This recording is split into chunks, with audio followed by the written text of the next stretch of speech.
Joe கிச்சன்ல இன்னைக்கு எனக்கும் என் ஹஸ்பண்டுக்கும் ரொம்ப ரொம்ப பிடிச்ச ஃபில்டர் காஃபி எப்படி பண்ணுறதுன்னு பார்க்கலாம். ஃபில்டர் காஃபியோட ஸ்மெல்லுக்கும் அதோட டேஸ்ட்டுக்கும் அடிமையாகாதவங்களே இருக்க முடியாது. அந்த அளவுக்கு காஃபி வந்து ரொம்ப பிடிச்சவங்கலாம் இருப்பாங்க. கண்டிப்பாக நான் இப்போ சொல்கிற மெத்தடை வந்து நீங்கள் ஃபாலோ பண்ணுங்கள், உங்களுக்கும் ரொம்ப நல்லா வரும். ஆம், இந்த ஃபில்டர் காஃபி செய்யறதுக்கு நம்மளுக்கு வந்து coffee powder, milk and sugar இவ்வளோ தான் வேணும். இந்த ஃபில்டர் பார்த்தீங்கன்னா, ஒரு 2 டூ 3 பேத்துக்கு தான் வரும். சின்ன ஃபில்டர் தான் நான் வாங்கி வச்சுருக்கேன். இந்த ஒரு கீழே வந்து ஒரு கப் இருக்கும். மேலே வந்து ஒரு ஸ்டிரரு இந்த மாதிரி இருக்கும். ஒரு ஹோல்ஸ் இருக்கிற மாதிரி ஃபில்டர் மாதிரி இருக்கும். இப்போ இதுக்கு வந்து நான் ஒரு 4 டேபிள் ஸ்பூன் காஃபி பவுடர் போடுறேன். 4 டூ ஒரு 1 டீஸ்பூன் எக்ஸ்ட்ரா வேணால் போட்டுக்கலாம். 4 டேபிள் ஸ்பூன் அளவுக்கு காஃபி பவுடர் வந்து போட்டுக்கோங்க. போட்டுட்டு இந்த மேலே வந்து ஒரு சின்ன அந்த தட்டு மாதிரி இருக்குல்ல ஸ்டிரர், அதை வச்சுட்டு லைட்டாக வந்து ஜென்டிலாக ப்ரெஸ் பண்ணுங்கள். ரொம்ப ப்ரெஸ் பண்ணிங்கன்னா போய் அந்த பவுடர்லாம் ஓட்டையில் அடிச்சுக்கும். பண்ணிவிட்டு அதுக்கப்புறமேலு தண்ணி, இப்போ 4 டேபிள் ஸ்பூன் போட்டிருக்கேன் அப்படின்னா தண்ணி வந்து நான் ஒரு டம்ளர் 150 எம்எல் அளவுக்கு தண்ணி இருந்தால் போதும். அதை வந்து நீங்கள் இப்படி இது மேலே வந்து ஊற்றிக்கங்க. ஊற்றிட்டு அந்த ஸ்டிரர் வச்சு லைட்டாக வந்து ரொம்ப தூக்கி விட வேண்டாம், லைட்டாக ஷேக் பண்ணி விட்டுட்டு திருப்பி இன்னும் கொஞ்சம் ஃபில் பண்ணிக்கங்க.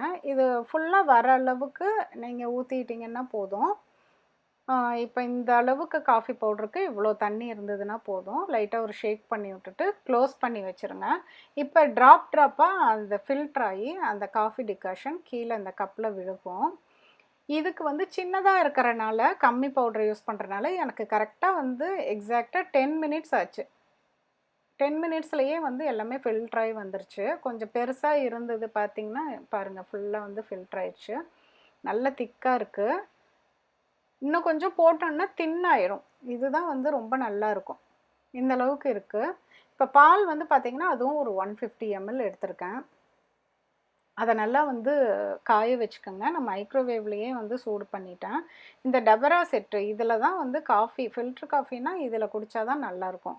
இப்போ பால் நல்லா கொதிச்சிருச்சு. இந்த பாலை வந்து ஃபஸ்ட்டு நம்ம பவுடர் சுகர் போட்டிங்கன்னா ரொம்ப ஆற்ற தேவையில்லை, அப்போ ஆறி போகாது. அப்போ பவுடர் சுகர் வந்து எனக்கு வந்து சுகர் வந்து நாங்கள் ரொம்ப கம்மியாக தான் யூஸ் பண்ணுவோம். அதுவும் எஸ்பெஷலி காஃபிக்கு வந்து சுகரே நான் போட்டுக்க மாட்டேன்.